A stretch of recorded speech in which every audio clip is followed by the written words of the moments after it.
everybody. Welcome back to my podcast. I'm your host, Natalie Barbu, and today's video slash podcast is going to be an Ask Nat, a little segment that I like to do probably once a quarter.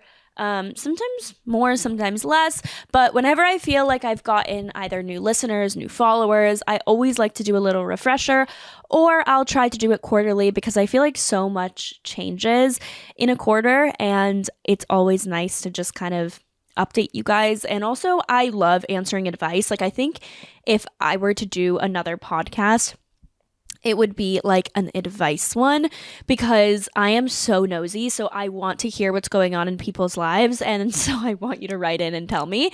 And then I want to give you advice. So if that's like a segment or an episode we could do quarterly on this podcast, I could give you like the real advice, hence real. I feel like that could be a lot of fun. So let me know if that's something you would want and if you would actually write in and get my advice from career to relationships to family to personal stuff. Like, would love to share it. If you're watching me on YouTube, welcome. You clearly know that this is not the same background that I'm always in. I am actually in a hotel and I am in Newport Beach, California. Newport Beach is one of my favorite cities / places in the world. I know that might be dramatic, but it is so beautiful here. And I've come here a couple of times, but only for the day. I've never actually spent like extended amounts of time here. And so I'm just really excited because it is so gorgeous. We're spending the entire weekend here. And when I say we, you guys, it's Valentine's Day weekend. I'm just kidding. Not a single person believed that. No, I'm here with my friend Tasha, but I am here with Tasha. She's celebrating her birthday with a few friends, and I happened to be in LA around this time. So I was like, sure, let me just extend my trip a little bit. And I came a couple days before, and then I came to Newport with her, and we're going to celebrate her birthday here. So we're spending the weekend here, which is a lot of fun. And I just love Orange County. I think it's so picturesque. Like, if you grew up here, let me know what it was like. But obviously there's the show The OC, which I think made everyone fall in love with Orange County. But also it's one of those places where I feel like you're in such a bubble, which is definitely not the best thing to like for everyone. But it's so beautiful and like postcard like here. If you guys have not been, highly recommend. And I'm just excited because it's a little calmer than LA and it feels like similar to LA but slightly different, and so I'm just excited that I'm here for the weekend, and I'm super grateful that I'm getting to spend a few days here. Like, this is one of my favorite places. But anyways, I'm going to be vlogging the trip. So I'm going to Newport, obviously, then I'm going to LA for a few days, and then I'm also going to be in San Francisco, and I'm doing a road trip from San Francisco to LA as well, and I'm going to be vlogging the entire thing. So I haven't started yet, but I will, and I'm going to start today. So follow along on YouTube if you guys want to see that. And a little bit of a life update. So obviously you guys know I'm here, I'm traveling. I flew Alaska Airlines, and whenever I tell people that, when I told my family, when I told some of my friends, they're like, why did you fly Alaska? And I feel like people have it in their head that it's like this budget airline like Spirit or Frontier, which, by the way, no shame if you fly those airlines, but I'll tell you their reaction of why did I fly that. It's because they lost my suitcase. So I was like complaining that this airline lost my suitcase. And that's when everyone was like, well, that's what you get for flying Alaska. And I'm like, wait, what? Like, Alaska Airlines is not a budget airlines. It's like a very normal, I feel like it's on the same page as like American and United. Like, I even looked it up because I tried to prove a point, and I was like, Mom, it was ranked the safest airline in 2021, which is now very ironic because I know that a door flew off a few days ago or a few weeks ago. So I don't think it's the safest anymore. But it's all that being said, I was like, it's not a budget airlines. Anyways, they lost my suitcase. I was so upset. So I was running late to the airport, as I do. And this time, I swear it was not my fault. And I know some of you guys are going to roll your eyes.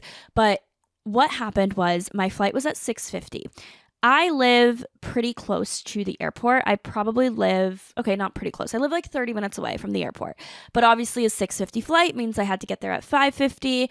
And I it was 5 o'clock traffic. So I was like, I'm going to leave with plenty of time because I know it's going to take longer than 30 minutes. So I called my Uber at 5, giving me 50 minutes to get to the airport. And the cutoff for the airport is 40, or the cutoff to check your bags is 40 minutes beforehand. And so I was like, okay, I'm going to leave with that amount of time. And like, even if I get there a little after 5:50, I'm fine. I can still check my bag in. So my Uber driver makes a weird turn. I don't know if Maps told him to go this way or if he just missed the turn, but he's going a different route. And I'm like, ugh, oh my gosh, like, okay, whatever. Like, I don't really think anything of it because it's not like that different of a route. Like, there are 2 ways to go. One of them is just faster. So I was very confused why the route took it that way. And so he's going down this route and we get to this one light intersection. When I tell you, we were at this intersection for 25 minutes. Like, it was like it would turn green and barely anyone would go because it was so backed up. And then it just like would turn red again. So I was at this one intersection right by my apartment for 25 minutes. And so I was like, I'm not making this flight. The second we passed that intersection, which I told him, I'm like, listen, dude, can you get in this other lane? It seems to be going faster and like go around these people. So he did that. So we got out of it semi-quicker, still was there for 25 minutes. And then after that, it wasn't like horrible traffic, but this guy was not going fast at all. And I'm not asking you to break the law, but he was going below the speed limit. And so I told him, I'm like, excuse me, like, I am going to miss my flight. Is there any way we can get there a little quicker? You know, like wink, wink. And he was like, well, do you know a faster way? And I was like, no, I think we're going the fastest way, but like, we're catching every single red light. He's like slowing down. We'll be in like the middle of the intersection and it turns yellow and he just stops. Like, this guy was not in any rush at all. And so I was like, okay, can we please like hurry up? And so I get to the airport after what I assume is the cutoff time, because it says that Alaska Airlines has a cutoff time of 40 minutes before my flight. So I get there at 6:11 and it's a 6:50 flight. So I'm like right at the minute mark, but they still let me check my bag. So I'm like, oh, hallelujah. The airport was empty. There was no one in security. There was no one at any terminal. There was no one at the bag check. So they let me check my bag, scanned, got the tag on it. She put it on the conveyor belt. And I go on my way to my flight. I make my flight. It's super easy. They're not even boarding by the time I get there. So like, I'm not like in a rush or anything anymore. Land in LA, all the bags get unloaded. My bag is not there. So I go to the baggage person and I'm like, hey, my bag didn't show up. So he looks at my bag tag number and he's like, did you give it to someone or did you just leave it at the airport? Which I'm like kind of insulted by this question because I'm like, yeah, I just left it in the middle of the airport. Like, obviously I gave it to someone, but anyways, maybe he thinks I have never flown before. And so I'm like, I gave it to the person at the ticket counter. She scanned it. She like got my boarding pass. She got my ID. She put it on the conveyor belt. Like, yes, I gave it to someone. I even had like the priority tag on it. I was like, I did give it to someone. So he's like, weird. Like, it says here that it's at the ticket counter. And I'm like, how would they know it's at the ticket counter? He's like, it never got scanned. And I'm like, what? And so the next day they call me and I can't sleep at all that night for some reason. Cause I'm like, I just think my bag is lost. And I have so much stuff in this bag that like, I really do not want to lose. Like, I have my Dyson. I have some of my favorite sneakers. I have every single like cute workout set that I own. I have 2 pairs of cowboy boots. I have all my makeup. I have all my skincare. Like, I'm like, ugh, like I would just really hate to replace it, even if they did reimburse me for all of this. So I'm like having a lot of anxiety trying to sleep at night, which I didn't know I was that emotionally attached to my stuff. But anyways, I was doing that and then they called me and they're like, yeah, we can't find your bag. It's never like, it was never scanned. So we like don't know where it is, but like, hey, if it has a tag on it, it might come, on the flight to LA tonight. So I'm freaking out. I'm like, okay, I feel like you guys lost it. So they give me a $650 credit to buy essentials for the day, which I thought was very nice. So I went out and I went shopping. Got a whole set of makeup. I got a workout set. I got a jacket. I got a sweater. Like, I just went shopping, which was great. And then this morning my bag was delivered. So there was good news at the end of it. So they did happen to find it and deliver my bag. So I take back what I said, that I said good morning to everyone except Alaska Airlines. Thank you, Alaska. You've brought my bag safely and now I have new makeup and new clothes. So win-win situation for me. But anyways, that was my travel story, and that's going to kick off the questions, because one of the questions that I asked on Instagram, or one of the questions that I got on Instagram was, why are you always late to the airport? Okay, at this point, it's my brand, so I do it on purpose. I'm just kidding. I don't do it on purpose. I am not always late to the airport. I just don't post when I'm not running late. I'm not like, hey guys, made it to my gate in time.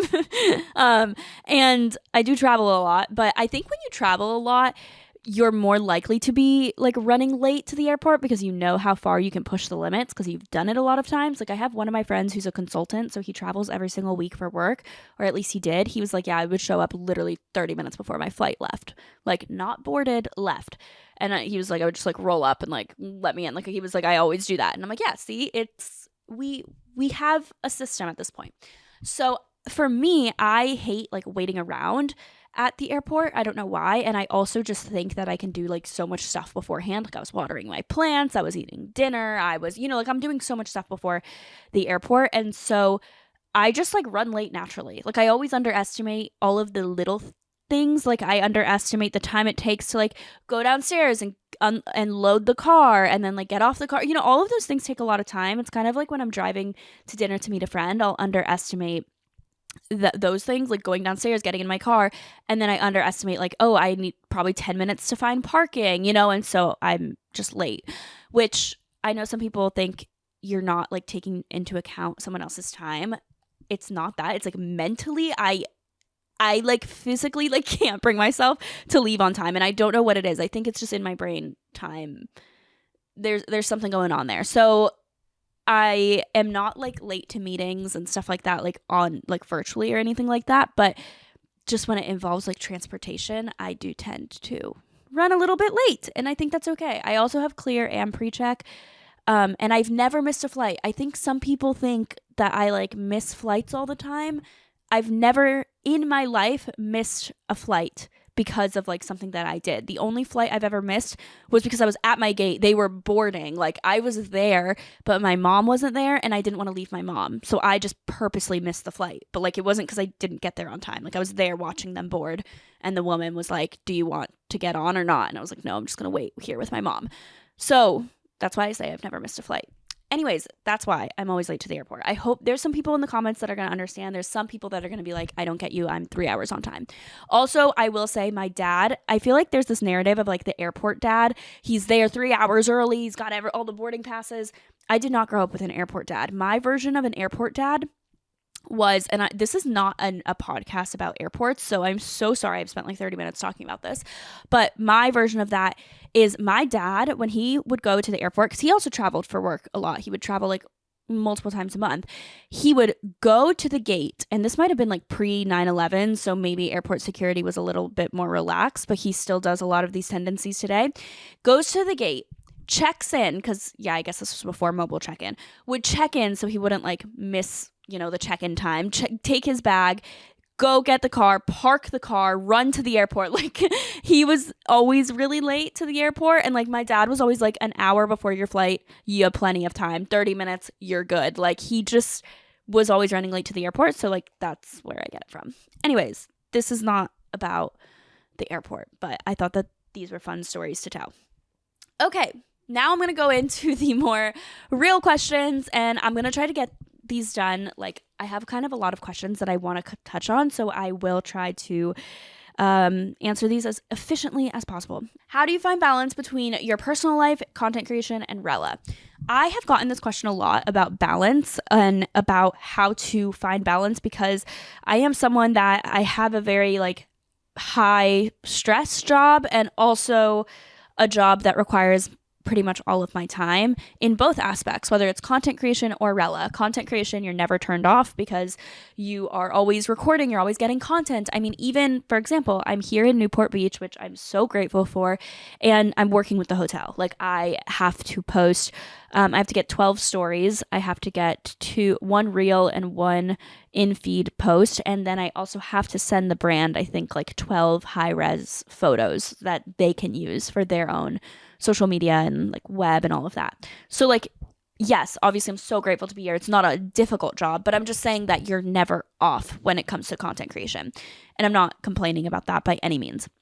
When it comes to Rella, you're also never off. I will get a customer complaint at midnight and, I'm going to answer it. Or a friend will text me about the app at any time and I'm going to answer it, or I'm always thinking about it. Or if I have to, there's always running a never ending to-do list. And I think a lot of jobs have that where you just have a never ending to-do list. You're like, there's always something I could do. There's so many things that I could be working on and I could do. So it is up to you to say, I've done enough today. I'm done. And so I actually had Amanda Getz on the podcast last week, which if you didn't listen to that episode, it's one of my favorites. She is such an amazing person, and she's also just so smart and motivated and has had so much success in her life. So definitely listen to it. But she told me about this one productivity method that she uses that's called a to-do list, where it's you do 2 things in a day.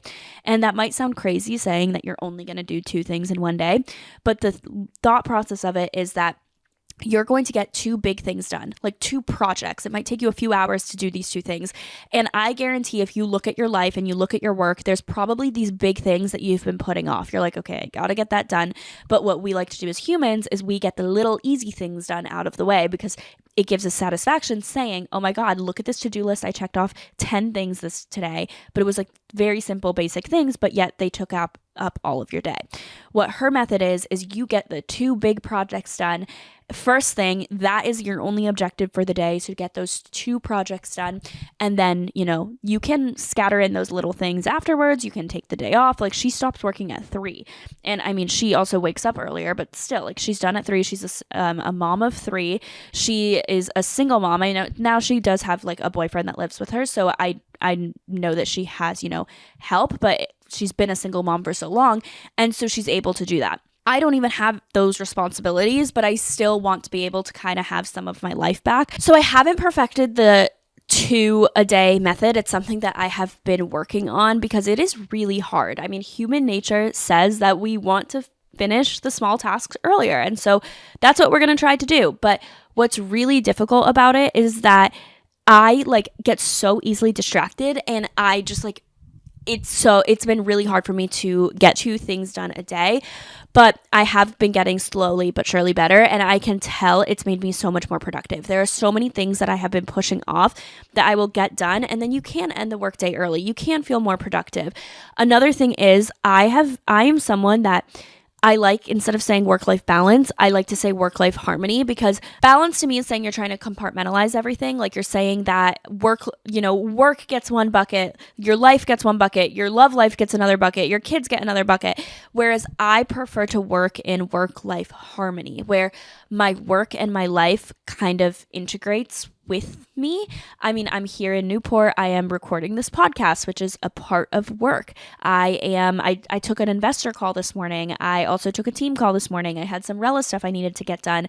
I woke up early to do it, and I sat in the lobby of the hotel and enjoyed the view, and I enjoyed being in a different setting, even though I'm working. I feel like you have to kind of make yourself enjoy what you're doing in order to have that balance. Unless, of course, you have a job where you can compartmentalize. You log off at 5 and you go home and that's it. And that is work-life balance. But when you have a job that doesn't require, or doesn't not require, it doesn't allow you to have balance, then instead you should try to focus on work-life harmony, which is what I just mentioned, where your work and your life work together and kind of blend together in a positive way. I would so much rather have a job where I can do what I love on the road and wherever I'm going, and be able to work in harmony with it, than have a job where I, have to compartmentalize, and then I can never enjoy my life because work is making me miserable. And I say this knowing that the job that I have is the biggest privilege.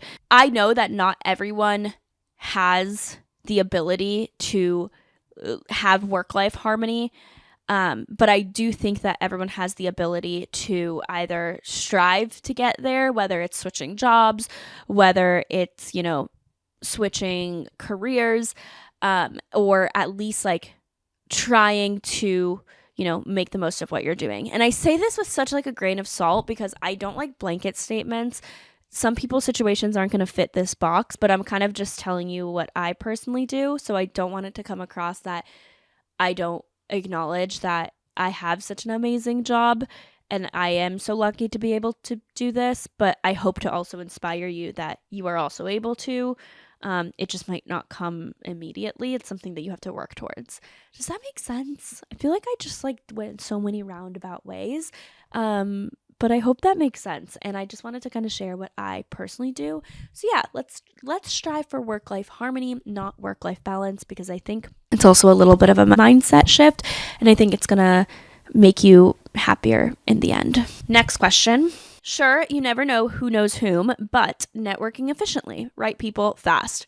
Love the way that you worded this question. And this question, to me, I love answering because I've talked about networking before, but this is different than networking. This is not just like, how do I network with people? This is about how do you find the right people to network with? Because there's a difference between networking. Anyone can do it. You just go and you talk to people and you find out what they do and you figure out their careers and all of that stuff and you get their numbers and you stay in contact. Like, that's networking. Anyone can do it. But how do you network with the people that are actually going to, I don't want to say give you something, but like be a connection that is gonna help you, like how do you network with the right people? And networking is a two-way street. You have to help them as well. So the way that I like to do this is by not going to networking events. And I know that sounds crazy because networking events is where you network. I think it depends on the person and the personality. My personality is not made for networking events. I actually hate them so much. I know this might come as a shock because I am a content creator. I put myself on the internet, but I am a big introvert. If you know me, I don't like to be the center of attention. I don't like to be the loudest person in the room. I'm usually the one that's kind of like sitting there, not talking to anyone, but kind of just like observing everything. I don't like talking to people that I don't know. Like, I hate it. I think that's why dating is hard for me, because I don't want to, I don't want to, I'm totally fine not talking to people. Like, I'm fine being alone. And so that's why networking events are really, really hard for me. So that's why I decided this year, I went to New York Tech Week and I was like, you know what? I'm never doing that again, because it's not really worth it for me. And what I found is better is by using my strengths, which is my, online presence, I guess you should say. Like, I think I'm good at finding creative ways to reach people digitally and using that to put together who I want to talk to. So what I do is I actually have a list of everyone that I've talked to, like had a call with, not just like interacted with, but everyone that I've had a call with, everyone that I've, met that could have any connection in the future. I put it all in like a Notion board to keep track of who they are and like what we talked about. And I will go on LinkedIn and I will spend hours on LinkedIn finding the right people. So it doesn't matter what you do, whether you're a founder, an investor, you work in sales, whether you're a real estate agent, you work in the media industry, it does not matter. If you want to network and meet someone, there are so many ways that you can do it. And I personally, instead of going to events where you think that they might be, I like to do it online because I feel like everyone has a digital footprint now and you can find out anything about anyone, and it puts my stalking skills to the test. So I go on LinkedIn, I go on Instagram, I find them, and I find the path of least resistance. So if I think that they'll answer me on LinkedIn because they don't have that many connections, but yet they're active, they've been posting on LinkedIn, I'll do the LinkedIn route. If I see that they don't have that many followers on Instagram, I will literally request to follow someone, even if they're private. If I want to meet them, I'll request to follow them and I will DM them. I've DM'd people on Twitter before as well. I've responded to their tweets. I have found someone either on LinkedIn or Instagram that I am mutual friends with that I know well enough where I can ask them for an intro to that person. There are so many ways that you can find the people that you want to talk to, and it doesn't matter how high up they are. Like, I truly think you can finesse your way to talk to anyone. Like, you can finesse your way to talk to freaking like Bill Gates. Even this story alone, like there was a podcast on the Skinny Confidential, do not remember the name of the person, but he literally did that. He was like in his 20s and he was finding ways to talk to Bill Gates and for Bill Gates to like help like be a part of his book. And eventually he was able to do it. And like literally it's just getting creative and not giving up. I think so many people give up on the first email that gets rejected. Like, they didn't answer my DM. Find another way. Like, find someone that knows them. And that is how you get the connections. And I think, unfortunately, today, it's so much easier to get where you want to be in terms of career if you have connections. And the fortunate thing about that is it's easier than ever to make those connections, and you don't have to have connections that you're born with. Like, I always say this, but like, I personally, I did grow up in, a privileged background, but I did not have connections to the industry that I am in, content creation wise or investor founder world. My parents don't know a thing about that. Like, I still think today they don't know anything about that. They don't have any friends that know anything about that. Like, literally nothing. So like, I had to find the contacts and find ways to reach out to these people that I've been wanting to talk to, whether it's just to network and pick someone's brain, or it's to invest, or it's to partner with, or whatever it is. Same with like influencer marketing stuff. If you want to work with a brand, there are so many ways that you can find the person. Like, go on LinkedIn, find the brand, find the person that's in charge of influencer marketing, find the agency that they work with. Like, there's so many different ways. Even if it's someone that like knows the person that you're trying to work with, like, you just have to be persistent. And I think that is how you network and you find the right people. Okay, next question is lessons on breakup while launching a business. I got cheated on and I'm launching my business soon. First of all, congrats on starting your business. I think that is such an accomplishment, and the first step is honestly so scary, and the fact that you were willing to start tells me so much about you, and I am so proud of you. So congrats. Secondly, I am so sorry you got cheated on, because being cheated on is just such a, like, it's the worst feeling, because you feel betrayed, you feel insecure, you feel you feel like, can you trust someone again? Like, my very first relationship, I dealt with that, and I was so young that now I am like 120% healed from that. But I remember at the time it was literally the worst feeling in the world, and I would never wish it on anyone. And so I just am so sorry, because I know that there's so many thoughts running through your head right now. I do think you're actually in a very good position, though, because I think you can put your entire focus and energy on your business. That is the best distraction. I remember when I got cheated on, and this was, again, a very long time ago. I was very young. In order to distract myself, I focused 100% on YouTube, and I grew so much that year when I was focusing on it. It was the best distraction. It was the best motivator. It was the best to get my mind off of it, because if I was sad about him, I could just be focusing on filming a video. It truly was like the best thing for me and for my YouTube channel. And I know it's going to be the best thing for your business, because you're going to pour your entire heart into that business, all of your energy into that business, and it's going to do so well. And before you know it, you're not even going to be thinking about your ex-boyfriend who sucks. So I think it's actually the best time. So use this as a motivator. Use this as like, okay, yes, that happened, but I'm going to pour myself into this so that it can distract me. Because also, when you first break up with someone, whether you were cheated on or not, distraction is the best thing you can do. I'm not saying to not feel your feelings, because I do think that you should cry, you should let it out, you should talk about it, but you need to get out of the house. You need to put your mind somewhere else. I distracted myself to no end during this last breakup, and it literally helped and healed me so much. I let myself cry, I let myself feel things, and I distracted myself with, one, pouring myself into Rella, and two, deepening my friendships with the girls in my life. So distract yourself. I think, obviously, I don't wish getting cheated on to anyone. I think it's horrible, but honestly, it's the best.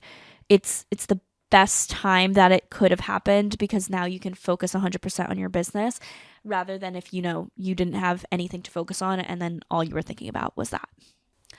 This next question is kind of in the same realm of relationships, but it is, do you ever feel scared if you are too reliant on someone? This is such an interesting question, because I think I am a very, very, very independent person. I've talked about that before, and I think all my friends and family would describe me as an independent person. And I think the past year and a half of having to be fully 100% alone made me realize that I really am an independent person. And so to me, I've never had the feeling of, oh my gosh, I am too reliant on someone. But I think it's because I do have this fear of being reliant on someone. I don't want to rely on anyone, and it might be an unhealthy fear. I think there's obviously a healthiness to it. I don't think anyone should be fully reliant on anyone unless you are a literal child. Then, of course, you are fully reliant on your parents. But I don't think that, like if you are married, I don't think you should be fully reliant on your husband. If you are, in college, I don't think you should be fully reliant on your parents. Like I think that you need to develop a sense of independence and maturity, and that means like being able to rely on yourself and do things for yourself. So for me, I think I've never had any like trauma with this that makes me have a fear of being reliant, but I always just think like I don't want to have to be with someone, and let's talk in a romantic sense because I feel like that's for the most part what this is talking about. I don't want to have to be with someone because I'm relying on them. I want the only reason that I am with the person that I'm going to end up with is because I am so in love, because they are the best partner for me, because we complement each other, because we make each other better, because they make me the better version of myself, because I grow with this person, we can mature together. That is why I want to be with someone. I never want the reason that I'm with someone to be because I rely on them, because I can't do it financially, because I don't know how to be apart from them. I don't know how to be single. Like I never want any of those reasons to be the reason why I'm with someone. And so that is why forever, I've never been someone that has been attracted to money, for example. Like I don't want to be with someone that is lazy or like not ambitious or anything like that, but I don't think that correlates with money. So for me, I would much rather you not have that much money, but be like incredibly motivated, wanting to start your own business. You're hustling right now and eventually we'll get there and you'll become successful, rather than someone who, let's say you're an investment banker and you're making $300,000 a year, but you literally hate your job and you're miserable the whole time. Like that is not attractive to me.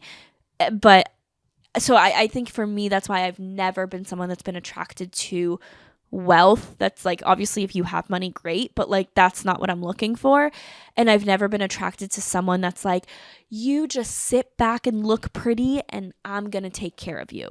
Like of course there's a sense where I want to be taken care of, and that like when I'm home and if I'm sick and like treat me and spoil me and all of this stuff, but like I don't want that to be a quality that I'm like, oh, I love them because I'm taken care of. Like I think I can take care of myself, and it's not like there's so many nuances to this because it's not black and white. And I think today we make things black and white. You either want to be taken care of or you want to be the one in control and blah, blah, blah. Like I don't want to be the one that like wears the pants in a relationship. Like that might come as a shock, but I don't. I want someone that is going to be able to like lead me and take control and all of that stuff. But I don't want to be the one I don't want to be reliant on them in the sense that if they went away, I wouldn't know what to do. Does that make sense? So I think it's just important. And it's important to find your independence. And that's why I think it's so important for people to experience singleness and just being independent before you get into a relationship, or if you haven't, because I know not everyone's going to experience singleness as an adult. And I don't think there's necessarily anything wrong with that. If you found your person early, then like great. But I think if you do that, then you need to experience independence within the relationship. So you cannot be reliant on them. Because I also think like, God forbid something happens and I don't know what to do. Like there are people that I know personally where they get an allowance from their husband and they don't question it and they never look at their finances. That is my biggest nightmare. And to each their own. If that is you, more power to you. I'm talking about me personally. That's my biggest nightmare because one, I will never be someone that doesn't know what our finances look like or anything like that. But two, I want to be in a partnership. I don't want to be in this like, you're like my parent giving me an allowance. But also, if that person goes away ever for any reason, are you going to know what to do? Are you going to be okay? And that's just always been my mentality, but I would love to know your thoughts in the comments. I feel like I'm answering kind of polarizing questions. I don't know. I feel a little like scared, like answering these questions and giving my opinion. Okay. Help getting out of my 9 to 5. This is going to be the last question that I answered today. So help getting out of my 9 to 5. I quit my job 5 years ago, you guys. Isn't that crazy that it's been 5 years since I quit my job? It'll be 5 years in April. Or I guess technically I quit in May. But still, it'll be 5 years. And I just can't believe I'm old enough to say that it's been 5 years. it's 6 years since I graduated college, which is insane. But yeah, I quit my job 5 years ago. I was making money on the side, like through YouTube. I think the question to ask if you're trying to get out of your 9 to 5 is why? Like, do you just hate your current job? Like, can you go and find another job, switch careers? Or is it because you're doing something already? Like, you have a side hustle and you really want to do that full time? Because there's different reasons. Like, if you just hate your job, you can find another one. You know, I think like one of my biggest pet peeves is just like when people complain, but then they don't do anything about it, just in life and friendships and relationships. Like, that's like my biggest pet peeve about people. So like, if you hate your job, instead of just saying like, I hate it, just spend the next 6 months trying to find another one, you know, like boost your resume, network, like I was telling you about how to like find connections to the right people. Try to do a project on your own, or like a little side hustle that's going to kind of correlate to the career shift or the job that you want to do.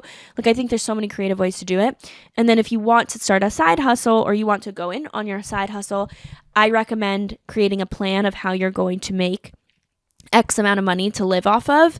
And the next 6 months, I'm sorry, your social life is non-existent. You're pouring everything into the side hustle so that when 6 months ends, you can take this full time.